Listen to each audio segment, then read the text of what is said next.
आज हम लोग भूगोल के क्लास 10 का चैप्टर 4 का स्टडी करेंगे, जिसमें पढ़ना है परिवहन, संचार एवं व्यापार। परिवहन मतलब क्या होता है कि एक जगह से कोई भी वस्तु एक जगह से दूसरे जगह ले जाना, क्या कहलाता है? परिवहन कहलाता है। ठीक है।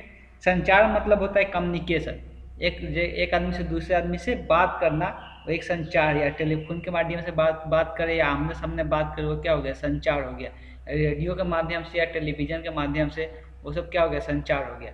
व्यापार क्या होता है? मतलब कोई भी काम करना है। जैसे कि मान लो कि कोई काम करते हैं लोग, तो एक सामान एक जगह से खरीद कर दूसरी जगह लाते हैं, लाकर वहाँ पर बेच देते हैं, तो क्या कहलाएगा? व्यापार कहलाएगा। तो इसी के बारे में हम लोग को यहाँ पे स्टडी करना है, उसके बारे में पढ़ना है। ठीक है। तो इसमें दिया हुआ है, क्या आप अपने कभी इस बात पर विचार किया है कि गांव शहर में जीवन की सभी आवश्यकता वस्तुओं की कहाँ से आती है? मतलब कहने का मतलब हम लोग जो गांव शहर में जो भी वस्तु हम लोग प्रयोग करते यूज करते हैं, तो सब कहाँ से आता है? हम लोग तो ऐसे हम लोग खरीद लेते हैं, चलो मार्केट में गए खरीद लिए, लेकिन सब आया कहाँ से? तो उसके बारे में कभी हम लोगों ने सोचा है? तो यहाँ पर लिखा हुआ है कैसे आती है। तो पंजाब में पैदा होने वाली गेहूँ, पश्चिम बंगाल में उपजने वाला चावल, धनबाद में खनन किया जाता है, धनबाद में खनन किया जाने वाला कोयला, महाराष्ट्र में पैदा होने वाला कपास, अपने ये सब कहाँ से? तो ये सब यहाँ यहाँ मिलता है, लेकिन आता कैसे है हम लोग के पास? तो अभी सर परिवहन की वजह से। तो चिट्ठिया संदेश वगैरह ये सब कैसे आता है? तो ये सब पोस्ट ऑफिस के द्वारा आता है। ये सब संभव कैसे हो पाता है? परिवहन की वजह से। एक जगह से दूसरी जगह ट्रांसफॉर्मेशन किया जाता है, मतलब एक जगह से दूसरी जगह भेजा जाता है। किसी ही क्षेत्र के राष्ट्र के समुचित विकास में परिवहन एवं संचार के साधन आधार काम होता है। मतलब एक क्या है? बेस है। परिवहन और संचार नहीं रहेगा तो कोई भी राष्ट्र उन्नति नहीं करेगा। ठीक है। ये उत्पादन एवं उपभोग अथवा मांग एवं आपूर्ति के बीच में संबंध स्थापित करता है, इसलिए राष्ट्रीय अर्थव्यवस्था की जीवन रेखा कहा जाता है। मतलब राष्ट्र का जो अर्थव्यवस्था है, ठीक है, जिससे पैसा कमाया जाता है, वो एक जीवन रेखा कहलाता है राष्ट्र, किसी भी राष्ट्र का। अब यहाँ पर पढ़ना है परिवहन का प्रकार। तो सबसे पहले हम लोग पढ़ लेते हैं परिवहन का 5 प्रकार हम लोग पढ़ना है यहाँ पे। मेनली 5 प्रकार पढ़ना है: सड़क मार्ग, रेल मार्ग, जल मार्ग, वायु मार्ग, पाइपलाइन मार्ग। मतलब कोई सामान एक जगह से दूसरे जगह किस माध्यम से पहुँचाया जाता है? तो सड़क के द्वारा। कोई भी बस गाड़ी होता है तो क्या होता है? एक सड़क ही रहना चाहिए, तभी तो एक जगह से दूसरी जगह सामान पहुँचेगा। सड़क नहीं रहेगा तो कैसे पहुँचेगा? या दूसरे हम लोग बात करते हैं रेल मार्ग के द्वारा। तीसरा बात करेंगे तो जल मार्ग के द्वारा। जल मतलब क्या होता है? समुद्री, जहाँ पे नदी वगैरह रहता है, जहाँ समुद्री किनारा रहता है, एक देश से दूसरे देश में भेजना रहता है तो समुद्र के मार्ग से होते हुए लोग जाते हैं। ठीक है। वायु मार्ग जो एयरप्लेन होता है उससे पहुँचाया जाता है। पाइपलाइन रखा था, जैसे कि एक जगह का पानी दूसरी जगह पहुँचाना है तो पाइपलाइन के थ्रू पहुँचाया जाता है। बहुत सारा गैस भी पहुँचाया जाता है पाइपलाइन के थ्रू। तो ये मेनली 5 प्रकार का हम लोग को परिवहन के बारे में पढ़ना है। तो वन बाई वन करके हम लोग पढ़ेंगे इसके बारे में। सबसे पहले पढ़ना है सड़क मार्ग। ठीक है। तो सड़क मार्ग परिवहन सबसे सामान्य, सुलभ एवं सुगम साधन है। क्या बोल रहा है कि सड़क मार्ग क्या है? एक सुलभ और सुगम साधन। सुलभ मतलब क्या? छोटा, और सुगम मतलब आसान। ठीक है। सड़क मार्ग एक सामान्य, छोटा और आसान साधन है। इसका उपयोग हर एक व्यक्ति अपने जीवन काल में अवश्य करता है। तो obvious है कि हर एक कोई सड़क पर चलता है। ऐसा कोई इंसान नहीं होगा सड़क का मार्ग मतलब नहीं तय किया होगा। आप भी प्रतिदिन अपने घर से विद्यालय आने के लिए सड़क मार्ग का उपयोग करते हैं, तो नॉर्मल बात है। लगभग 33 लाख किलोमीटर लंबी सड़कों की 33 लाख किलोमीटर की लंबी सड़कों के साथ भारत विश्व का क्या है? सर्वाधिक सड़क जाल वाले देश स्थान रखता है। मतलब अगर विश्व में बात करेंगे तो भारत सबसे ज़्यादा सड़क मार्ग वाले देश है। ठीक है। जिसमें बहुत सारा जाल बिछा हुआ है सड़क का। ग्रेट टैंक रोड देश की सबसे पुरानी सड़क है। कौन सा? ग्रेट टैंक रोड सबसे पुरानी सड़क है भारत का। शेरशाह सूरी द्वारा निर्मित इस सड़क किसके द्वारा बनाया गया था ये सड़क? तो शेरशाह सूरी के द्वारा। इस सड़क का कोलकाता से अमृतसर तक का भाग भारत में पड़ता है। अब ये सड़क कहाँ से कहाँ तक गया है? तो कोलकाता से लेकर अमृतसर तक ये सड़क गया हुआ है। आजकल इसे अमृतसर से दिल्ली तक राष्ट्रीय राजमार्ग संख्या, जो अमृतसर से दिल्ली तक जो राष्ट्रीय मार्ग संख्या, उसको हम लोग क्या बोलते हैं, संख्या 1 या NH1 के नाम से जानते हैं। जो सड़क दिल्ली से अमृतसर से दिल्ली तक है उसको हम लोग NH1 से जानते हैं। जो सड़क दिल्ली से कोलकाता तक है उसको हम लोग NH2 के नाम से जानते हैं। ठीक है, इसका भी नाम याद रखना है कि NH2 के नाम से कौन सा सड़क जानते हैं, तो दिल्ली से कोलकाता, और NH1 अमृतसर से दिल्ली। अमृतसर से कारगिल होते हुए, अमृतसर, अब ये सड़क का दे रहा है कहाँ कहाँ से होकर जाता था। अमृतसर से कारगिल होते हुए लेह तक जाने की सड़क को राष्ट्रीय राजमार्ग संख्या 1A कहा जाता है। जो अमृतसर से कारगिल तक का जो रास्ता है उस रास्ते का नाम दिया गया है 1A कहा जाता है। भारत में सड़कों का विकास, भारत में सड़कों का विकास कब से स्टार्ट हुआ, कैसे स्टार्ट हुआ, उसके बारे में दिया हुआ। तो लिखा हुआ भारत में सड़कों का विकास आरंभिक परिणाम हड़प्पा एवं मोहनजोदारो की सभ्यता। अब हड़प्पा और मोहनजोदारो बहुत पुराना इतिहास में पढ़ा जाता है, इस सब के बारे में बहुत पुराना काल है जो कि हम लोग पढ़ते। उस टाइम से ही सड़क की मतलब आरंभ होना शुरू हो गया था। बुद्धकालीन शासकों, जैसे बुद्धकालीन का जो शासक रहा उस सब में सड़कों का निर्माण करवाया गया था। उस सब में भी सड़क का निर्माण कराया गया था। 1857 ईस्वी में प्रथम स्वतंत्रता संग्राम के बाद, 1857 ईस्वी में प्रथम स्वतंत्रता संग्राम के बाद रेल मार्गों के पूरक के रूप में सड़कों का विकास अंग्रेजों शासकों ने किया। मतलब रेल मार्ग तो बन ही रहा था, उसके साथ साथ सड़कों का भी निर्माण किया। कौन? अंग्रेजों ने। यही नहीं, स्वतंत्रता के पूर्व देश के सड़कों का विकास के लिए और नागपुर सड़क योजना, एक नागपुर सड़क योजना बनाया गया था स्वतंत्रता के पहले। ठीक है, तहत उल्लेखनीय प्रयास किए गए। परिणामतः स्वतंत्रता प्राप्ति के समय देश में लगभग कितना 2.42 लाख किलोमीटर कच्ची एवं 1.46 लाख किलोमीटर लंबी पक्की सड़क, मतलब क्या, जो पिच हुआ रहता है सड़क, उसको हम लोग पक्की सड़क बोलते हैं। जो मिट्टी का सड़क रहता है उसको हम लोग कच्ची सड़क बोलते हैं।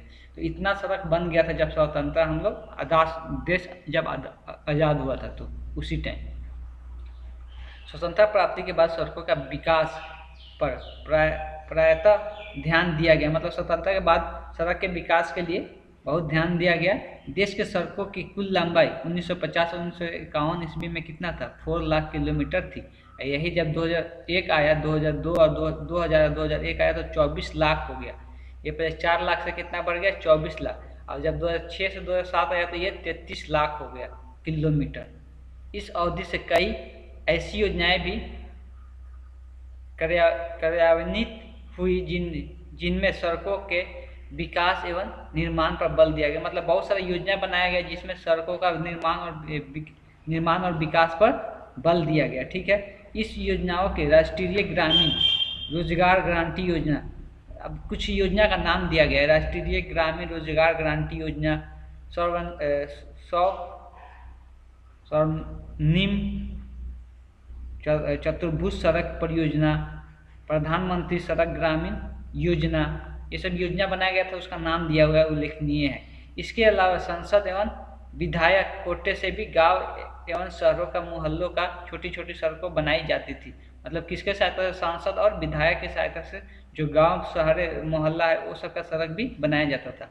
प्रधानमंत्री ग्रामीण सड़क योजना के अंतर्गत 500 की आबादी वाले बस्तियों में सड़कों की जोड़ने की योजना बनाई गई थी। मतलब प्रधानमंत्री सड़क योजना के तहत इसके अंतर्गत 500 की आबादी वाले बस्ती, जहाँ पे 500 की आबादी वाली बस्ती है उसको जोड़ने की योजना बनाई गई थी। मान लो कि एक यहाँ पे जगह, यहाँ पे 500 की आबादी है, यहाँ पे 500 की आबादी है, अब इसको जोड़ने की योजना बनाई गई थी किसके तहत, प्रधानमंत्री ग्रामीण सड़क योजना के तहत। अब पढ़ना है प्रादेशिक वितरण, मतलब ये कहाँ कहाँ फैला हुआ है भारत में, अब उसके बारे में पढ़ना है। तो यहाँ पर लिखा हुआ पक्की सड़कों की लंबाई की दृष्टि से देश में महाराष्ट्र का पहला स्थान प्राप्त है। अगर पक्की सड़क की लंबाई का बात करेंगे उसके दृष्टि से तो महाराष्ट्र कितना पहला स्थान पे है भारत में। महाराष्ट्र भारत का राज्य है जो कि पहले स्थान पे है। यहाँ 2.7 लाख किलोमीटर लंबी पक्की सड़कें, कितना, तो 2.7 लाख किलोमीटर। इसके बाद क्रमशः उत्तर प्रदेश के बाद कौन सा राज्य आता है, तो उत्तर प्रदेश एवं उड़ीसा के दूसरी और तीसरी स्थान पर है। उत्तर प्रदेश दूसरे स्थान पर है, उड़ीसा तीसरी स्थान पर है। इन सड़कों की लंबाई हमेशा याद रखना, ये लंबाई में बताया जा रहा है कि कौन सा राज्य में सबसे लंबा सड़क कहाँ पे पाया जाता है, तो सबसे महाराष्ट्र में, उसके बाद उत्तर प्रदेश, तब जाके उड़ीसा। इन सड़कों की लंबाई 2.47 लाख है, किसका, उत्तर प्रदेश के सड़क की लंबाई, और उड़ीसा की बात करेंगे 2.36 लाख है। पक्की सड़कों सबसे कम लंबाई वाले राज्य कौन सा है, लक्षद्वीप। सबसे कम लंबाई वाले राज्य कौन सा है, तो लक्षद्वीप। यहाँ मात्र 0 मतलब 1 किलोमीटर लंबी पक्की सड़कें है, सड़कों का घनत्व की दृष्टि से। अब यहाँ पर हम लोग लंबाई के दृष्टि से बता रहे हैं, अब इसके घनत्व कितना घना है, ठीक है। घना का मतलब कि, कहने का मतलब कि मान लो कि ये छोटा राज्य है, तो अब यहाँ पे क्या होगा कि जो रास्ता होगा बहुत पास होगा, एक रास्ता यहाँ पे है, एक रास्ता यहाँ पे, एक रास्ता यहाँ पे, एक रास्ता इधर है, तो ये क्या बोलेगा, बहुत घना कहलाएगा। मान लो कि ये बड़ा राज्य है, तो अब यहाँ पे है तो दूसरा यहाँ पे है, तो ये क्या है, घनापन इसका कम होगा। तो घनत्व के हिसाब से केरल सबसे प्रथम स्थान पे आता है, ठीक है। सड़कों का घनत्व के हिसाब से केरल सबसे प्रथम स्थान पे आता है, जो कि प्रति 100 स्क्वायर किलोमीटर क्षेत्र में इतना किलोमीटर लंबी सड़कें। कहने का मतलब है ये एरिया दिया हुआ है कितना, 100 वर्ग किलोमीटर के एरिया में सबसे ज़्यादा कितना लंबाई है, तो 387 किलोमीटर लंबी सड़क है इतना एरिया में। इसके हिसाब से दिया हुआ है केरल प्रथम स्थान पे, और गोवा और उड़ीसा क्रमशः इतना और इतना किलोमीटर लंबी सड़कों की दूसरे और तीसरे स्थान पे। तो गोवा दूसरे स्थान पर, उड़ीसा तीसरे स्थान पर, किसमें, घनत्व की दृष्टि से सड़क का लंबाई, ठीक है। घनत्व के दृष्टि से सड़क का लंबाई में प्रथम स्थान पर केरल, दूसरा स्थान पर गोवा, तीसरा स्थान पर उड़ीसा है, ठीक है। इस बात को ध्यान में रखना। अब आते हैं उत्तर भारत में। अब उत्तर भारत की बात कर रहे हैं, तो उत्तर में हम चले जाते हैं। उत्तर भारत में सड़कों का सर्वाधिक घनत्व पंजाब में, सर्वाधिक घनत्व पंजाब में कितना है, 122 किलोमीटर प्रति 100 वर्ग किलोमीटर में, प्रति 100 वर्ग किलोमीटर एरिया में इतना किलोमीटर लंबी क्या है, सड़क है। इसके बाद उत्तर प्रदेश का बात करेंगे, पश्चिम बंगाल का स्थान आता है। इसके बाद किसका स्थान आता है, तो उत्तर प्रदेश और पश्चिम बंगाल का। घनत्व 103-104 किलोमीटर है प्रति 100 स्क्वायर किलोमीटर में, ठीक है। उत्तर पूर्वी राज्य, जो उत्तर पूर्वी राज्य जो मेघालय वगैरह हो गया, असम हो गया, वो सब उत्तर पूर्वी बोलते हैं, ठीक है। तो इसमें त्रिपुरा प्रथम और नागालैंड दूसरे स्थान पर है। इसमें अगर उत्तर पूर्वी का सिर्फ बात करेंगे तो उसमें त्रिपुरा फर्स्ट स्थान पर, नागालैंड दूसरे स्थान पर। क्रमशः 134, 137, 127 किलोमीटर लंबी सड़क प्रति 100 स्क्वायर किलोमीटर के क्षेत्रफल हुए है, ठीक है। अब यह कहने का 100 मतलब मान लो कि ये क्षेत्र है 100, इसका भी क्षेत्र ले लिए 100 स्क्वायर किलोमीटर। अब इसका 100 स्क्वायर किलोमीटर में अगर सड़क ऐसे ऐसे बना हुआ है तो इसका लंबाई 134 है, इसका लंबाई सड़क का 127 है, ठीक है। केंद्र शासित प्रदेश, अब जो केंद्र शासित प्रदेश है उसका घनत्व चंडीगढ़ में कितना है, 1176 किलोमीटर प्रति 100 स्क्वायर किलोमीटर है। दूसरे देश के सड़कों का सर्वाधिक घनत्व दिल्ली में कितना है, 17,381 किलोमीटर प्रति 100 वर्ग किलोमीटर है, अगर दिल्ली का बात करेंगे तो। सड़कों के प्रकार, अब हम लोग सड़क का 4 प्रकार पढ़ने वाले हैं। कौन कौन सा, तो राष्ट्रीय राज्यमार्ग, जिला की सड़कें, ग्रामीण सड़कें। अब सिंपली है कि राष्ट्रीय राजमार्ग मतलब क्या, जो देश, जो गवर्नमेंट, सेंट्रल गवर्नमेंट जो रास्ता बनाता है, एक राज्य से दूसरे राज्य को जोड़ने के लिए जो रास्ता बनता है उसको हम लोग राष्ट्रीय राजमार्ग कहते हैं। राजमार्ग किसको बोलते हैं, जो राज्य में एक डिस्ट्रिक्ट से दूसरे डिस्ट्रिक्ट को जोड़ने के लिए जो सड़क बनता है उसको हम लोग राज्य मार्ग कहते हैं। ये किसके द्वारा बनाया जाता है, तो ये राज्य सरकार के द्वारा बनाया जाता है। जिला सड़कें किसको बोलते हैं, जिला सड़कें तो आप पढ़ लेते हैं। अब यहाँ पर दिखाया गया है, ये राष्ट्रीय राजमार्ग का डायग्राम दिखाया गया है, कौन कहाँ पे है, ठीक है। तो राष्ट्रीय राजमार्ग को तो आप पढ़ लेते हैं, इसके बारे में क्या दिया हुआ है। तो राष्ट्रीय राजमार्ग देश के विभिन्न भागों के प्रांतों के आसपास जुड़ने का काम करता है। ठीक है, अलग अलग राज्यों को जोड़ने का काम करता है। ये देश के एक छोर से दूसरे छोर तक फैली है, मतलब एक छोर से दूसरे छोर तक फैलाया जाता है। दृष्टि से राष्ट्रीय राजमार्ग की संख्या कितना, 7 उल्लेखनीय है। देश का ये सबसे लंबी राष्ट्रीय राजमार्ग, मतलब 7 उल्लेखनीय राजमार्ग है जो कि देश के सबसे लंबी राजमार्ग में गिना जाता है। जो कि कहाँ पे, वाराणसी, जबलपुर, नागपुर, हैदराबाद, बेंगलोर एवं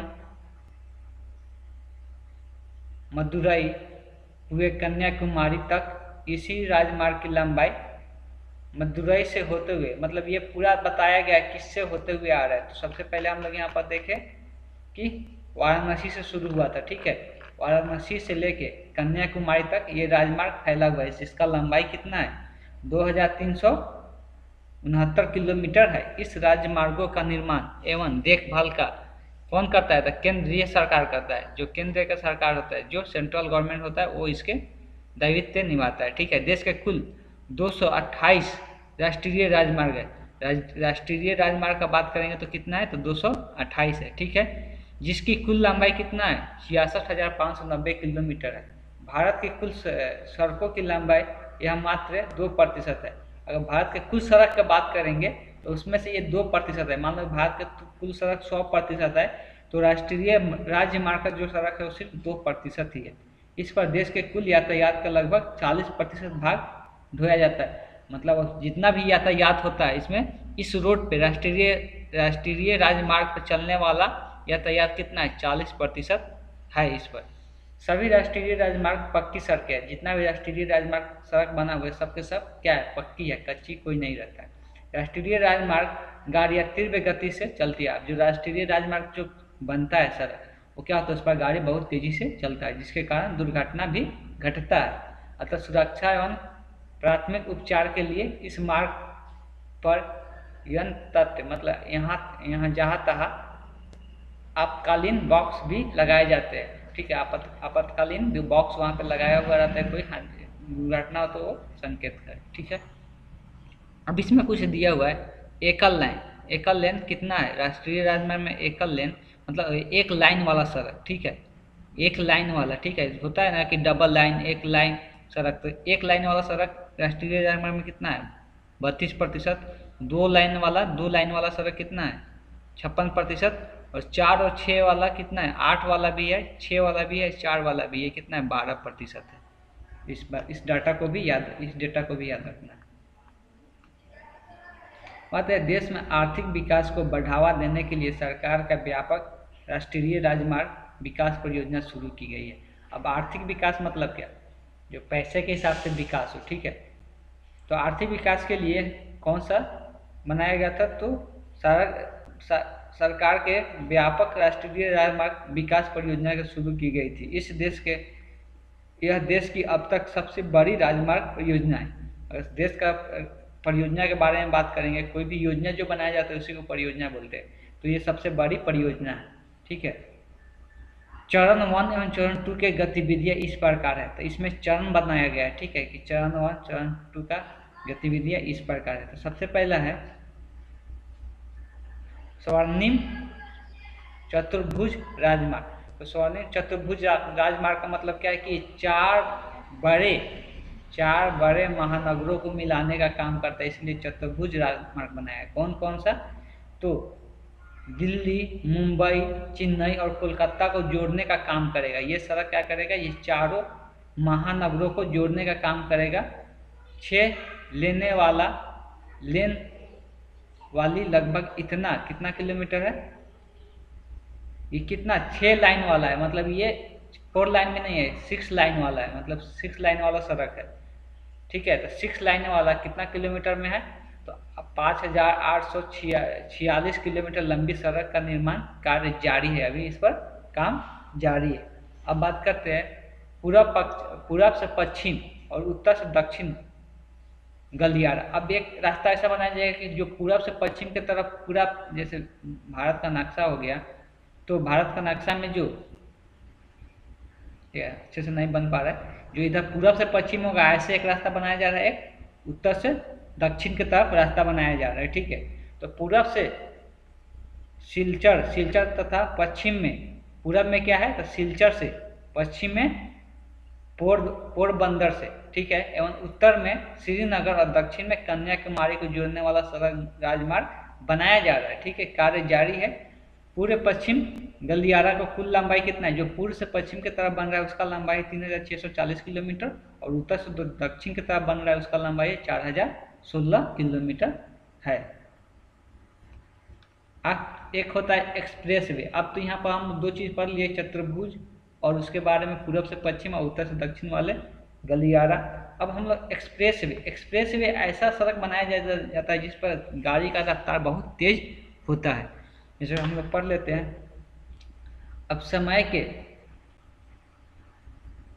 गंतव्य मतलब क्या होता है, डेस्टिनेशन, जहाँ पे हम लोग पहुँचते हैं, पहुँचने का हम लोग जिम्मा रहता है, ठीक है। अब जहाँ मान लो यहाँ से छपरा जाना है, छपरा हम लोग के लिए क्या कहलाएगा, डेस्टिनेशन कहलाएगा, गंतव्य कहलाएगा, ठीक है। तो समय में गंतव्य स्थानों तक पहुँचने के उद्देश्य के बनाने वाली इन सड़कों की, मतलब समय के हिसाब से, अल्प समय में मतलब बहुत कम समय में पहुँचना है कहीं पर, तो उसके हिसाब से जो सड़क बनाया जाता है उन गाड़ियों की गति को बहुत अधिक, उसी को एक्सप्रेस वे कहते हैं। उस पर गाड़ी क्या होता है कि बहुत तेज से चलता है। इस चलने वाले गाड़ियाँ का अतिरिक्त टोल टैक्स भी देना पड़ता है, मतलब बीच बीच में टोल टैक्स लगा रहता है जहाँ पर पैसा टैक्स पे करना पड़ता है। 4 लेन वाले इन अत्याधुनिक सड़कों का कोलकाता दमदम, ये कहाँ पे है तो कोलकाता दमदम राजमार्ग, अहमदाबाद राजमार्ग, मुंबई पश्चिम तटीय राजमार्ग शामिल है। ये सब सड़क एक्सप्रेस वे है। मुंबई पुणे राजमार्ग देश का पहला अंतर्राष्ट्रीय स्तर राजमार्ग है। कौन सा, मुंबई पुणे राजमार्ग। देश में 10 प्रमुख बंदरगाहों को जोड़ने वाले 380 किलोमीटर लंबी राष्ट्रीय राजमार्गों को 4 लेन वाली एक्सप्रेस वे बनाए जाने का प्रस्ताव है, ठीक है। तभी प्रस्ताव भी किया गया है कि लंबी राष्ट्रीय राजमार्गों के 4 लाइन वाले एक्सप्रेस वे बनाने के लिए। अब हम लोग पढ़ेंगे राज्य मार्ग के बारे में। तो राजमार्ग राज्यों के राजधानी को विभिन्न, अब जो राजधानी होता है, ठीक है, अब किसी भी राज्य का तो राजधानी होता है, जैसे बिहार का राजधानी बोलेंगे तो पटना है, तो बिहार का राजधानी पटना है, तो पटना से जितना भी बिहार में जिले हैं सब जगह से जोड़ने का जो रास्ता बनाया जाता है उसी को हम लोग क्या बोलते हैं, राजमार्ग, ठीक है। सड़कों का निर्माण में देख रेख किसके हाथ में रहता है, तो राज्य सरकार के हाथ में रहता है, ठीक है। यह दायित्व राज्य सार्वजनिक निर्माण विभाग द्वारा पूरा किया जाता है। ये दायित्व किसके रहता है, सार्वजनिक निर्माण विभाग के द्वारा पूरा किया जाता है, मतलब पब्लिक होता है, मतलब जो गवर्नमेंट के आदमी रहता है वो लोग इसको पूरा करते हैं। देश में ऐसे सड़कों का लंबाई कुल सड़कों का मात्र कितना 4% है, ठीक है। अगर राष्ट्रीय राजमार्ग हम लोग पढ़े थे तो उसमें हम लोग 2% पढ़े थे, इसमें 4% होता है, ठीक है। सड़कें राष्ट्रीय राजमार्गों में कुल जुड़ी हुई है। अब पढ़ेंगे जिला सड़कें। अब जिला सड़कें क्या होता है, जिला सड़कें राज्य के विभिन्न जिला मुख्यालयों एवं शहरों को मिलाने। अब मान लो कि एक जिला में बहुत सारा शहर है, ठीक है, उस शहरों को या मुख्य जिला मुख्यालयों को मिलाने के लिए, जितना शहर वगैरह होता है एक जिला में, मान लो कि यहाँ पे एक मार्केट है, यहाँ पे एक मार्केट है, अब यहाँ इस शहर को मिलाने के लिए एक ही जिला का शहर है, ठीक है, तो उसको मिलाने के लिए जो रास्ते बनते हैं उसी को हम लोग जिला सड़कें बोलते हैं, ठीक है। इन सभी सड़कों को रख रखाव के जिम्मेदार किसका होता है, राज्य सरकार को ही होता है, ठीक है। अब ग्रामीण सड़कें क्या होता है, जो गाँव में सड़क वगैरह बनता है उसको हम लोग ग्रामीण सड़क बोलते हैं। ये सड़कें विभिन्न गाँवों एवं एक दूसरे से जोड़ने का काम करता है, अलग अलग गाँव से अलग अलग गाँव को जोड़ने का काम करता है। इसके अंतर्गत देश के कुल सड़कें 80% भाग शामिल है। इस सड़कों का विकास प्रधानमंत्री सड़क योजना के अंतर्गत किया जा रहा है। अब हमको पढ़ना है सीमांत सड़कें। तो सीमांत सड़कें क्या होता है, जो सड़क किसी भी राज्य का, किसी भी देश का जो सीमा के आसपास, मतलब दूसरे देश के सीमा के बगल में जो सड़क बनाया जाता है उसको हम लोग सीमांत सड़कें कहते हैं। जो काम करता है हम लोग कभी भी, जैसे कि हम लोग यहाँ पढ़ रहे हैं कि राजनीतिक एवं सामरिक दृष्टि से सीमावर्तीय क्षेत्र में सड़कों का निर्माण, जो सीमा रहता है वहाँ पे जो सड़क बनता है उसी को हम लोग सीमांत सड़कें कहते हैं। भारत में इन सड़कों का निर्माण एवं रख रखाव सीमा सड़क संगठन करता है। कौन करता है? तो सीमा सड़क संगठन करता है। इसका गठन कब हुआ था? तो 1960 ईस्वी में किया गया था। इसका गठन 1960 ईस्वी में किया गया था। युद्ध की स्थिति, जब युद्ध वगैरह होता है तो ये सड़कें बहुत महत्वपूर्ण काम करता है।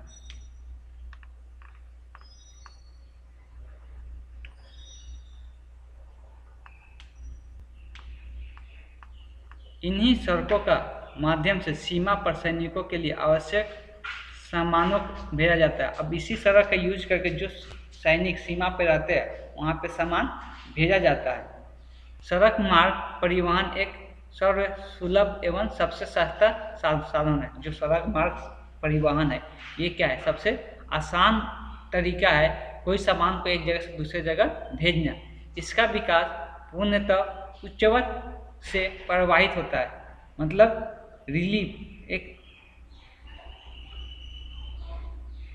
एक रिलीफ से प्रभावित होते हैं, जो कि मतलब एक करके एक हम लोग कर सकते हैं। मैदानी क्षेत्रों में इसका विकास करना सरल होता है। अगर हम लोग मैदानी क्षेत्र का बात करेंगे तो वहाँ पर इसका विकास आसानी से कर सकते हैं, जबकि पर्वतीय एवं पठार क्षेत्रों में बात करेंगे तो देखो यहाँ पे लिखा हुआ उच्चवत मतलब का जो ऊंचाई पर हम लोग सड़क बनाते हैं उसका विकास बहुत ही पूर्णतः प्रवाहित होता है, मतलब उसको करने में बहुत दिक्कत आता है। लेकिन मैदानी क्षेत्र में क्या होता है कि आसानी से हम लोग सड़क बना सकते हैं जो प्लेन है, ठीक है। तो प्लेन पर सड़क बनाना आसान है, लेकिन मान लो पहाड़ी क्षेत्र में सड़क बनाना है, कभी ऊंच कभी नीच, वहाँ पे क्या होता है बहुत दिक्कत का सामना करना पड़ता है।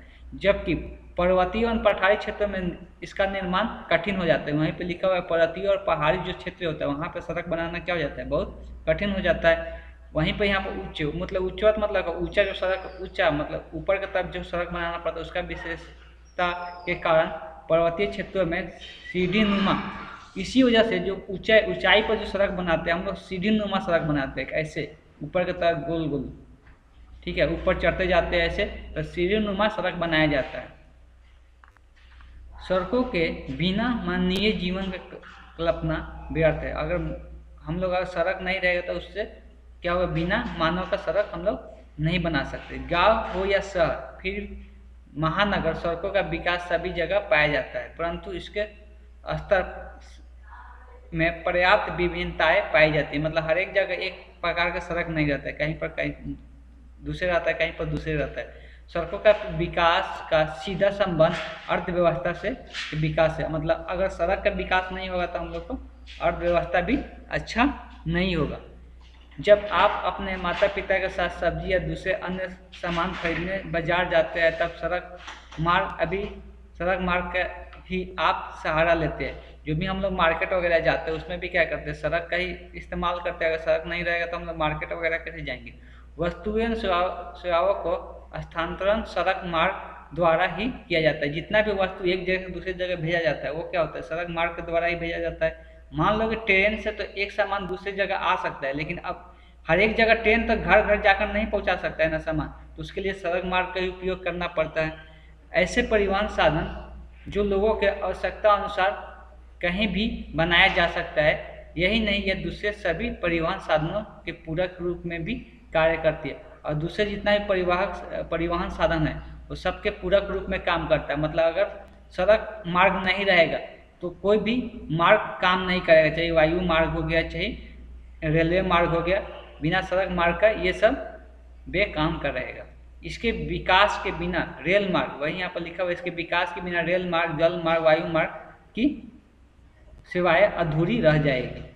कम लागत पर बनने वाले मार्ग अपेक्षाकृत कम दूरी एवं वस्तुओं के परिवहन में सबसे उत्तम साधन है। मतलब इसमें हम लोग सड़क मार्ग बनाते हैं उसमें पैसा भी कम लगता है और हम लोग के लिए उत्तम भी है, बहुत महत्वपूर्ण भी है।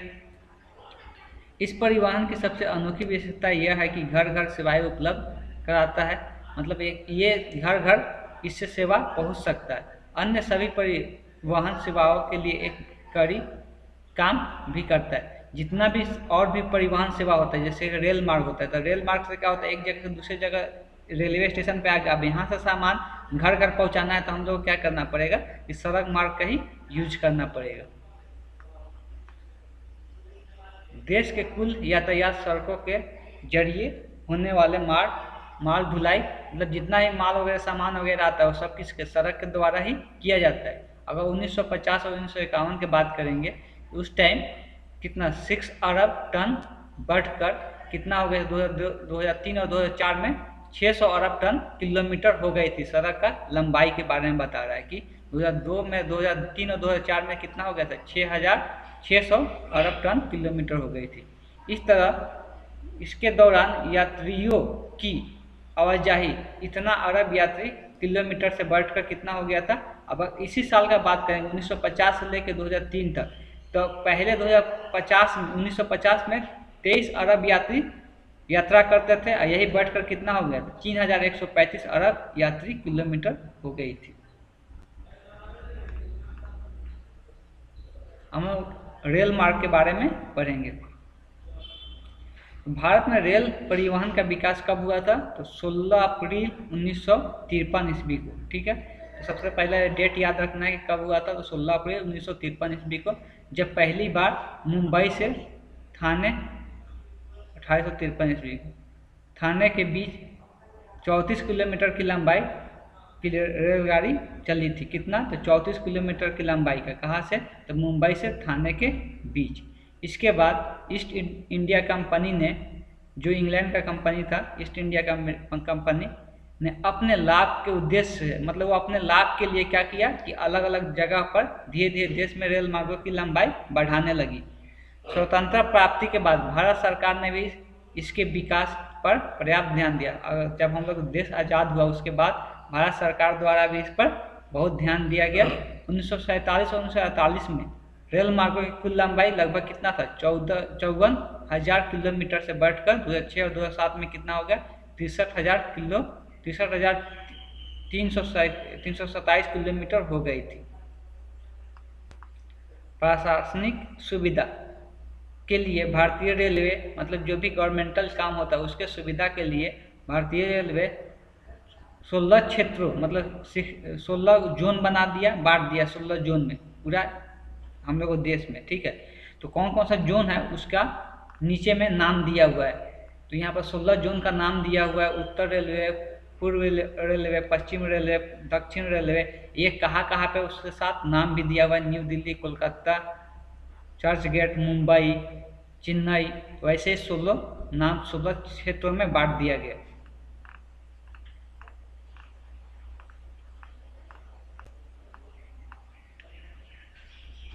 हम लोग पढ़ना है भारतीय रेलवे। स्वतंत्रता प्राप्ति के बाद से ही देश में रेल परिवहन का विकास पर जोर दिया गया। जब हम लोग देश आज़ाद हुआ उसके बाद से ही रेल परिवहन के विकास जोर दिया गया।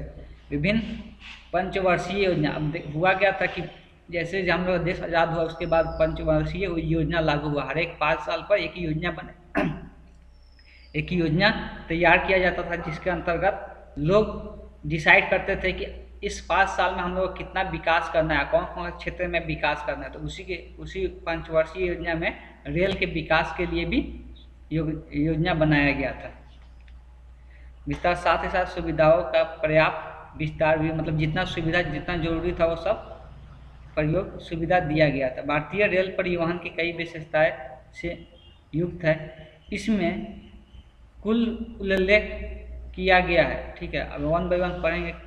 क्या है, 2 बड़े शहरों एवं नगरों के बीच तीव्र गति से चलने वाली राजधानी एक्सप्रेस, जो राजधानी एक्सप्रेस होता है, शताब्दी एक्सप्रेस ट्रेन होता है, वो क्या होता है, 2 बड़े शहर और महानगरों के बीच में बहुत तेज रफ्तार से चलता है। ठीक है, दूसरा है छोटे शहरों और महानगरों एवं बड़े शहरों में, छोटे शहरों से, जैसे छोटे शहर और बड़ा शहरों को जोड़ना है। ठीक है, उसको जोड़ने के लिए जन शताब्दी एक्सप्रेस गाड़ी का निर्माण किया गया जो कि चलता है। उसके बाद है माल ढुलाई। अब कुछ ट्रेन ऐसा होता है जो कि जितना भी माल वगैरह होता है, जितना वस्तु वगैरह होता है, वो एक जगह से दूसरी जगह ले जाने में काम करता है। तो इसके लिए भी प्राइवेट कंटेनर एवं वैगन माने डब्बा होता है। ठीक है, मालगाड़ी में लगाई जा रही है। ठीक है, 31 मार्च 2006 तक भारतीय रेलवे में 44 भाप इंजन, जो भाप पे चलता है, ठीक है, भाप इंजन, और 4793 डीजल इंजन और 3188 विद्युत इंजन काम कर रही है। अगर 2031 मार्च को हम लोग बात करें 2006 में, तो उस टाइम 44 को जो ट्रेन था वो किस पर चलता था, तो भाप इंजन पे, और डीजल पे चलने वाला 4793, और विद्युत मतलब इलेक्ट्रिसिटी पे चलने वाला ट्रेन 3188 काम कर रहा है। ठीक है, ट्रेनों की दुर्घटना को रोकने के लिए इंजनों का रक्षा कवच, ट्रेनों का दुर्घटना होता है उसको रोकने के लिए इंजनों का रक्षा कवच की व्यवस्था की गई है। ठीक है, जिसको ACD कहते हैं। 1 अगस्त 1947 में रेल मंत्रालय ने रेल यात्री बीमा योजना शुरू कर दी। अब 1947 में क्या किया गया, रेल यात्री बीमा शुरू कर दिया गया है। मतलब कोई भी यात्री अगर रिजर्वेशन करा रहा है ट्रेन, तो उसमें आता है कि आप मतलब बीमा कराने के लिए उसमें कुछ बहुत कम पैसा लगता है, 1 रुपये से भी कम लगता है, तो यात्री का बीमा हो जाता है। उससे क्या हो जाता है कि यात्री को अगर दुर्घटना के टाइम उसको मृत्यु हो जाती है तो उसको परिवार वालों को पैसा मिलता है उसके तहत। महाराष्ट्र, गोवा, कर्नाटका और केरल के मध्य 707 किलोमीटर लंबी कोंकण रेल परियोजना के तहत रेल चलाई जाती है। तो कहाँ पे, महाराष्ट्र, गोवा, कर्नाटक और केरल के मध्य में, मतलब ये सबके बीच में चलाया जाता है, जो कि कितना किलोमीटर है, तो 760 किलोमीटर की लंबाई है। इस रेल मार्ग पर अप्टा से मंगलौर के बीच इतना सुरंग आता है। सुरंग मतलब क्या होता है कि जो पहाड़ी इलाका रहता है उसको क्या किया जाता है, पहाड़ को अंदर में खोद कर रेल मार्ग बनाया जाता है। तो इतना सुरंग आता है उसके बीच में, और 1819 छोटे पुल भी आते हैं, जो पुल बना हुआ रहता है। 179 वो बड़े पुल है। 56 रेलवे स्टेशन है। इस रेल मार्ग पर ही 6.5 किलोमीटर लंबी सुरंग रतनगिरी के निकट है। यह वर्तमान में देश के सबसे लंबी सुरंग है। कोलकाता एवं दिल्ली में मेट्रो रेल की तहत भूमिगत रेल सेवा भी दी जाती है। अब नया पर क्या है, मेट्रो रेल की सुविधा उपलब्ध है, जो कि भूमि के अंदर रहता है।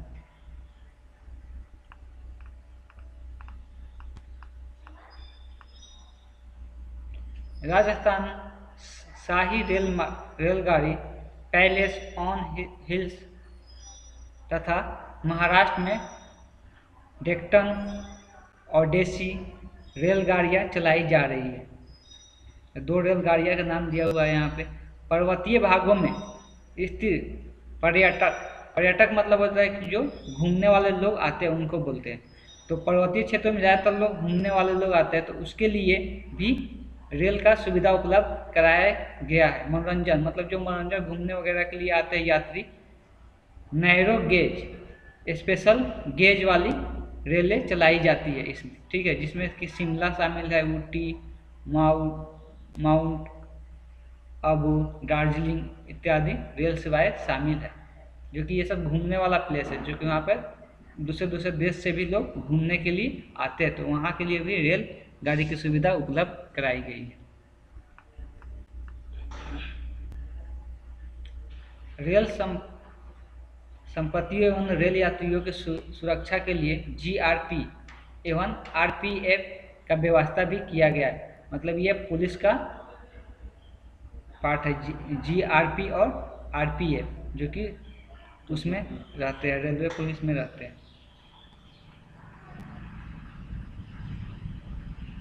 31 मार्च 2007 तक भारतीय रेल के पास 6,909 स्टेशन और 8,153 रेल इंजन, 45,360 यात्री गाड़ियाँ, जो कि लोग उस पर सफ़र करते हैं। 1905 में अन्य सवारी गाड़ियाँ उपलब्ध कराई गई। सवारी गाड़ी मतलब जो कि एक छोटा स्टेशन दूसरे स्टेशन पे जाता है। पूर्वोत्तर राज्य जो पूर्व और पूरब और उत्तर के राज्य आते हैं, उसको हम लोग पूर्वोत्तर राज्य बोलते हैं। मेघालय एकमात्र ऐसा राज्य है जहाँ रेल मार्ग नहीं है। तो एक ऐसा राज्य है जहाँ पे अभी तक रेल मार्ग नहीं है। भारत रेल प्रणाली एशिया में सबसे बड़ी एवं विश्व की तीसरी रेल प्रणाली है। तो यहाँ पे लिखा हुआ एशिया में क्या है, भारत का सबसे बड़ी भारत में है, और अगर विश्व की बात करेंगे तो तीसरे नंबर पे आता है। विश्व की सबसे अधिक विद्युतीकृत रेलगाड़ियाँ रूस के बाद, अगर हम लोग विद्युत पर चलने वाला जो इलेक्ट्रिसिटी पर रेलगाड़ी चलता है, तो अगर रूस एक कंट्री है उसके बाद भारत में ज़्यादा चलता है जो विद्युत पर चलने वाला ट्रेन है। भारतीय रेल की सबसे अनोखी विशेषता जीवन रेखा का चलाया जाना है। 16 जुलाई 1991 से चलने वाली यह रेलगाड़ी विश्व का पहला चलंत अस्पताल है। तो जो भारत रेल सबसे अनोखी विशेषता क्या है, जीवन रेखा जो रेलगाड़ी कब हम चलाएगा, तो 16 जुलाई 1991 से चलने वाली ये रेल विश्व का पहला चलंत अस्पताल है। अब यहाँ पर दिया हुआ भारतीय रेल मार्ग में प्रमुख गेज, ठीक है, मतलब कुछ मापक दिया हुआ है। रेल लाइन, जैसे बड़ी रेल लाइन है, जो बड़ी लाइन कितना इसकी लंबाई कितना दिया, 1.676 मीटर, और कुल मार्ग की लंबाई कितना तय करता है, तो 49,820 कितना प्रतिशत में है, तो 74%। अब ये बड़ी लाइन था, उसके बाद आता है मीटर लाइन जो कि 1 मीटर का है। ये कितना लंबाई है, इसका मार्ग फैला हुआ है, तो 10,621 और 21% में ये है, 100 में से 21%। छोटे लाइन इतना मीटर का है, और छोटे लाइन मतलब 2 में दिया हुआ है 0.61 भी होता है, 0.762 भी होता है। ये 5% ही भारत में पाया जाता है।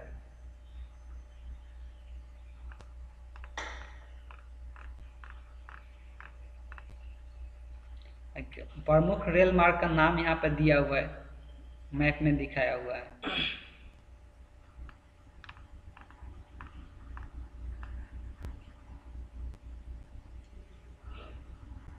भारतीय अर्थव्यवस्था को लेकर आम जन जीवन में रेल की महत्वपूर्ण भूमिका है। अगर भारत की अर्थव्यवस्था जैसे कि पैसा किस में लोग ज़्यादा कमाते हैं, तो रेल में महत्वपूर्ण पैसा आता है। यह लोगों का आगमन मतलब आने जाने का सुविधा है। सामानों को ढुलाई के लिए भी आवश्यकता होती है, ठीक है। मासिक टिकट के जरिए बहुत लोग क्या करते हैं, 1 महीने का टिकट ले लिया जाता है। उससे क्या होता है कि भाड़ा में सुविधा मिलता है, उससे मतलब कम खर्च में मिल पाता है।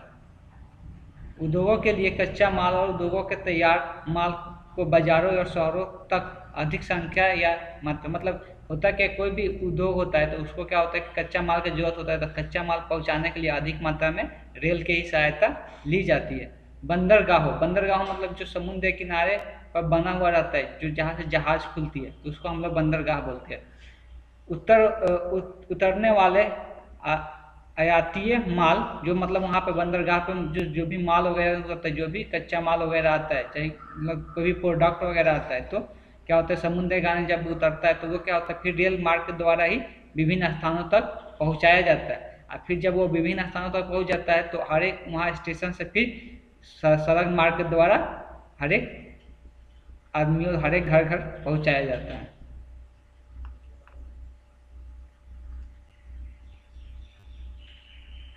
लेकिन भारत रेल की एक खामी यह है कि यहाँ 3700 संपार्क बिना फाटक वाले हैं। मतलब जो होता क्या है कि जब भी रेल पार होता है तो यहाँ पर मान लो कि ये रेल क्रॉसिंग है, अब यहाँ से क्या होता है रास्ता गया रहता है, तो अब यहाँ पर फाटक रहता नहीं है, ठीक है, फाटक नहीं रहता है, खुला रहता है, तो यहाँ पे दुर्घटना होने के चांसेस ज़्यादा रहता है। तो वैसा क्रॉसिंग कितना है भारत में, 3700 क्रॉसिंग ऐसा पाया जाता है। तो वहाँ पे कुछ सुविधा बताया जा रहा है कि वहाँ पे लोग जैसे उसको क्रॉस करते हैं तो क्या क्या चीज़ का ध्यान रखना चाहिए, तो उसमें बोला जा रहा है कि सबसे पहले तो वहाँ पर ब्रेकर होना चाहिए, जो कि लोग वहाँ पर स्लो कर ले गाड़ी को, वाहन को गति स्लो कर ले, ठीक है। और दूसरा क्या होना चाहिए कि जब भी क्रॉस करे तो दोनों तरफ ध्यान देकर क्रॉस करना चाहिए कि ट्रेन तो नहीं आ रही है। और दूसरा है कि उसका आवाज़ भी, सिटी का आवाज़ सुनना चाहिए, चाहे ट्रेन का आवाज़ भी सुनाई देता है तो उसको पहले ध्यान से सुनना चाहिए कि कहीं का ट्रेन तो आ नहीं रही है, उसका आवाज़ तो नहीं आ रहा है। तो ये सारी चीज़ देखने के बाद, दोनों तरफ से देख लेने के बाद तब जाकर आदमी को क्रॉस करना चाहिए।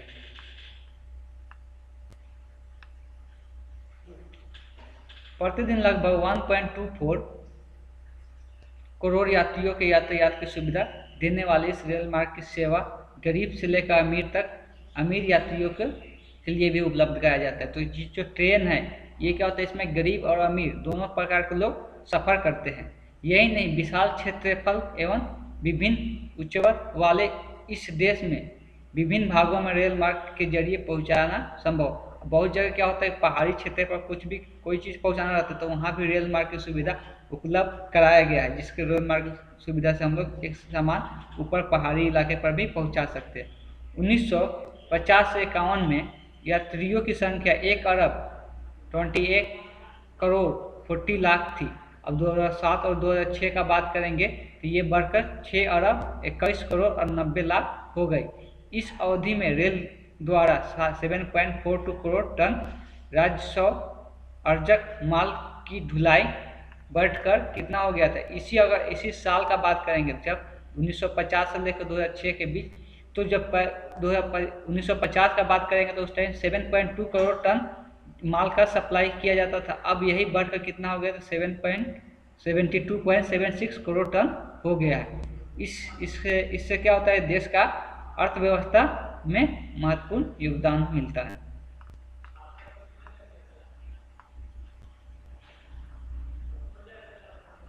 राष्ट्रीय संपदा के रूप में कार्यरत भारतीय रेल की कुछ समस्या भी है। आज भी बहुत से यात्री बिना टिकट के यात्रा करते हैं, जो कि राज्यवश के हानि पहुंचा रहे हैं। मतलब जो ट्रेन है उस सबको क्या हो रहा है, हानि पहुंचा रहे हैं। गवर्नमेंट को पैसा नहीं मिल पा रहा है इससे, तो गवर्नमेंट क्या फैसिलिटी अच्छे नहीं दे पाएगी टिकट नहीं लेने से, बिना टिकट के सफ़र करने से।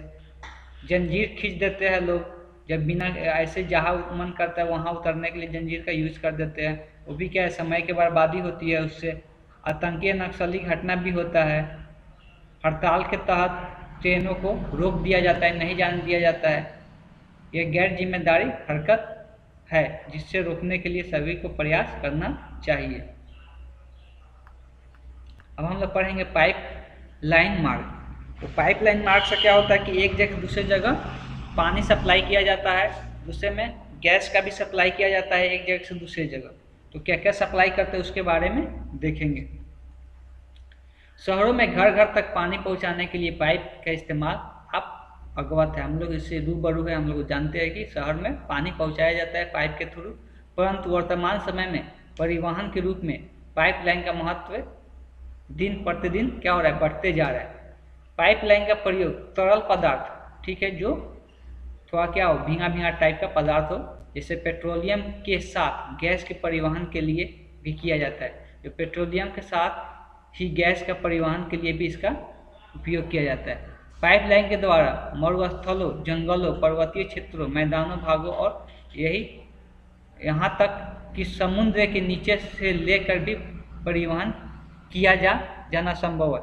तो मतलब हम लोग जो पाइपलाइन बिछाते हैं वो कहाँ पे, हर एक जगह, मरुस्थल पर भी, जंगलों में भी नीचे से पाइपलाइन बिछा देते हैं, पर्वतीय क्षेत्रों में जहाँ पहाड़ी वगैरह रहते हैं वहाँ भी, या मैदानी क्षेत्र में भी, और समुद्र के अंदर भी पाइपलाइन लगा देते हैं कि एक जगह दूसरी जगह हम लोग कोई भी चीज़, गैस वगैरह एक जगह से परिवहन करना है तो हम लोग गैस परिवहन कर सकते हैं, या वाटर परिवहन कर सकते हैं, एक जगह दूसरी जगह भेज सकते हैं। अब पढ़ेंगे भारत में पाइपलाइन के बारे में। भारत में पाइपलाइन के भविष्य मुख्यतः तेल एवं प्राकृतिक गैस उद्योग पर निर्भर करता है। तो भारत का पाइपलाइन का भविष्य किस पर डिपेंड करता है, तो प्राकृतिक गैस और उसके उद्योग पर, ठीक है, जो भी कारखाने चलता है उसके पर निर्भर करता है। देश में कच्चे तेलों का उत्पादन क्षेत्र से शोधनशालाओं से तेल उत्पादकों के बाजार तक पाइपलाइनों के जरिए भेजा जाता है। होता क्या है ना कि जहाँ पे तेल, मान लो कि जो ज़मीन के अंदर से तेल निकलता है वो तो हम लोग क्या होता है कि शुद्ध रहता नहीं, तो उसको शुद्ध बनाने के लिए शोधन सलावों में लाया जाता है, शोधन सलावों में लाया जाता है। तो उसको मान लो तेल जहाँ से निकाले कच्चे माल, वहाँ से क्या किया जाता है, पाइप के जरिए, पाइप लाइन के जरिए हम लोग जहाँ पे वो शुद्ध किया जाता है, रिफाइन किया जाता है, वहाँ पर भेज दिया जाता है। अब रिफाइन होने के बाद फिर तो दूसरा जगह जहाँ पर उत्पादन, जहाँ पे यूज किया जाता है, उसका प्रयोग किया जाता है, वहाँ पे भेजने के लिए भी फिर रिफाइन जहाँ पे किया गया वहाँ से अलग अलग जगहों पर भेजने के लिए फिर से पाइपलाइन का इस्तेमाल किया जाता है। सड़क मार्ग द्वारा फिर कुछ सड़क मार्ग द्वारा फिर किया जाता है, जैसे तेल का टंकी होता है, टंकियों में भर के एक जगह से दूसरी जगह भेजा जाता है, इसके द्वारा भी, सड़क मार्ग के द्वारा भी तेलों का परिवहन किया जाता है। शोधनशालाओं में कच्चे तेल से प्राप्त विभिन्न उत्पादों, LPG, motor, gasoline, naphtha, kerosene. अब जो कच्चे तेल आते हैं उससे हम लोग क्या क्या कौन कौन सा तेल बनाते हैं, उत्पादन कौन कौन सा करते हैं, तो LPG, motor, gasoline, naphtha, kerosene, वायुयान तेल, high speed diesel, light diesel, furnace तेल, ट्यूब ऑयल, मतलब ये सब अलग अलग प्रकार का तेल में कन्वर्ट किया जाता है, जो भी जमीन के अंदर से तेल निकलता है उससे। तो ये कहाँ पे होता है, तो शोधनशालाओं में किया जाता है। तो ये फिर जब बन जाता है, ठीक है, तो इसको पाइप लाइनों की सहायता से क्या किया जाता है, एक स्थान से दूसरे स्थान तक भेज दिया जाता है, ठीक है। आजकल ठोस पदार्थों जैसे खनिज को तरल अवस्था में, अब आजकल क्या किया जाता है, जो ठोस पदार्थ होता है, जो खनिज वगैरह होता है, ठोस तो होता है लेकिन उसको क्या किया जाता है, तरल अवस्था में कन्वर्ट कर दिया जाता है और पाइपों के थ्रू एक जगह से दूसरी जगह भेज दिया जाता है। मान लो कोई धातु है, तो धातु को क्या होता है, तो ठोस होता है, तो उसको तो पाइप के थ्रू भेज नहीं सकते, तो उसको क्या किया जाता है, गला दिया जाता है, गला कर पाइपों के थ्रू एक जगह से दूसरी जगह भेज दिया जाता है।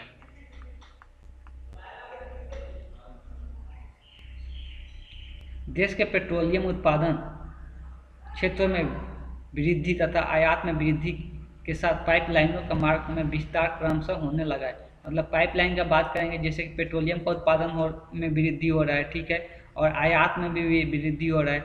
हम लोग आयात कर रहे हैं, मतलब आयात करने का मतलब दूसरी जगह से ले रहे हैं, तो उसके लिए भी पाइपलाइन का उपयोगिता बढ़ रहा है। इसकी सघनता देश की पश्चिमी भागों में ज़्यादा है। ये कहाँ पे ज़्यादा प्रचलित है, तो पश्चिम भागों में प्रचलित है। 1985 ईस्वी में तक देश का पाइपलाइनों का कुल विस्तार कितना था, 6535 किलोमीटर था। यह 2004 ईस्वी में कितना हो गया था, 18,546 किलोमीटर हो गया।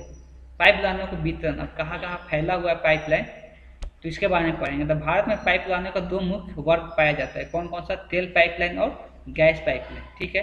तेल पाइपलाइन में कच्चा तेल पाइपलाइन और तेल उत्पादन पाइपलाइन, मतलब कच्चा तेल कारखानों में भेजा जाता है, फिर कारखानों से उत्पादन के लिए दूसरी जगह पाइपलाइनों के तहत भेजा जाए। और गैस का बात करेंगे तो एलपीजी गैस का पाइपलाइनों के द्वारा भेजा जाता है, और एचबीजे गैस को पाइपलाइनों के थ्रू भेजा जाता है। भारत में कच्चा तेल परिवहन के लिए पूर्वी और उत्तरी, अब यहाँ पर जो दिशा दिया हुआ है भारत में उसको ध्यान में रखना है। पूर्वी और उत्तर पूर्वी भारत में, पश्चिमी भारत में पाइपलाइनों बिछाई गई है, ठीक है। तो पाइपलाइन कहाँ से कहाँ बिछाया गया, तेल का पाइपलाइन का परिवहन पूरब तथा उत्तर पूर्वी भारत में और पश्चिम भारत में पाइपलाइन बिछाई गई है।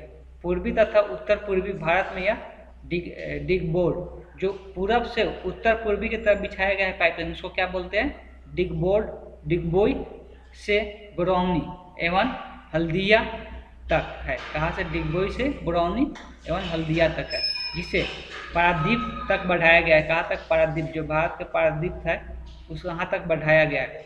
पश्चिम में पाइपलाइन, जो पश्चिम में पाइपलाइन है, ठीक है, वो कहाँ पे है, कंडाला अजमेर होते हुए कहाँ तक, पानीपत तक एवं जामनगर से चाकसू तक फैला हुआ है, ठीक है। चाकसू से यह पानीपत एवं मथुरा तक दो भागों में बढ़ जाता है। तो पाइपलाइन का कहाँ से कहाँ विस्तार किया गया, इस जगह का नाम दिया हुआ है, ठीक है। अगर दक्षिण का बात करेंगे, दक्षिण भारत में विशाखापट्टनम, विजयवाड़ा एवं हैदराबाद में मध्य पाइपलाइन, मतलब ये सब जुड़ा हुआ है पाइपलाइनों से। कौन कौन सा शहर, तो विशाखापट्टनम, विजयवाड़ा, हैदराबाद, ये सब पाइपलाइनों के तहत जुड़ा हुआ है। इसी पाइपलाइन के समांतर मतलब इसी के पैरेलल, समांतर मतलब क्या, एक पाइपलाइन ऐसे तो दूसरा पाइपलाइन इसी के समांतर एलपीजी पाइपलाइन भी लगाया गया है। इसी के समांतर एलपीजी पाइपलाइन भी लगाया गया। अभी हम लोग तेल पाइपलाइन के बारे में देख रहे थे और इसी सब के समांतर भी एलपीजी पाइपलाइन भी लगाया गया है। गुजरात में हजीरा से उत्तर प्रदेश में कहाँ तक, जगदीशपुर तक 1730 किलोमीटर लंबी हजीरा बीजापुर जगदीशपुर गैस पाइपलाइन लगाया गया है। कितना किलोमीटर, 1730 किलोमीटर। इसे ही HVJ गैस पाइपलाइन कहा जाता है। भारतीय गैस प्राधिकरण लिमिटेड देश में लगभग 4500 किलोमीटर लंबी गैस पाइपलाइन की संरचनाएं संचालन करती है। मतलब इतना पाइपलाइन लगाया गया है। किसके तहत, गैस प्राधिकरण लिमिटेड के तहत। में यहाँ पर दिया हुआ है, क्या आप जानते हैं, महत्वपूर्ण चीज दिया रहता है। पाइपलाइन बिछाने के पहले स्टील पाइप को, जो पाइपलाइन जो बिछाया जाता है उसका प्रोसेस दिया हुआ है, उसमें क्या रहता है। स्टील पाइप को बिटुमीन की एक परत से ढक दिया जाता है। पाइपलाइन को किससे ढका जाता है, बिटुमीन की एक परत से ढक दिया जाता है। फिर उसके ऊपर ग्लास फाइबर की परत चढ़ा दिया जाता है। फिर उसके ऊपर एक ग्लास फाइबर की परत चढ़ा दिया जाता है। इससे पाइप पे क्या होता है, जंग नहीं लगता है। पेट्रोलियम उत्पादों के वितरण की दृष्टि से Guwahati Siliguri pipeline, Barauni Kanpur Lucknow pipeline, Chennai Trichy pipeline, Kochi Karur pipeline, Mangalore Hassan Bangalore pipeline, Mumbai Manmad Indore pipeline, Mumbai Pune pipeline. तो यहाँ पर अलग अलग जगह पर पाइपलाइन लगा हुआ है, तो उसी का नाम दिया हुआ है। ठीक है, अतः पाइपलाइन का उल्लेखनीय है, सब अलग अलग जगहों पे लगा हुआ है। देश का सबसे बड़ा उत्पाद पाइपलाइन जाल कहाँ पे है, नहरकटिया गुवाहाटी। ठीक है, नहरकटिया गुवाहाटी, सिलीगुड़ी, बरौनी कानपुर, राजबंद, मोनग्राम हल्दिया पाइपलाइन है। तो ये सबसे बड़ा पाइपलाइन कहाँ पे है, तो नहरकटिया गुवाहाटी, सिलीगुड़ी, बरौनी कानपुर, राजबंद, मोनग्राम हल्दिया पाइपलाइन है।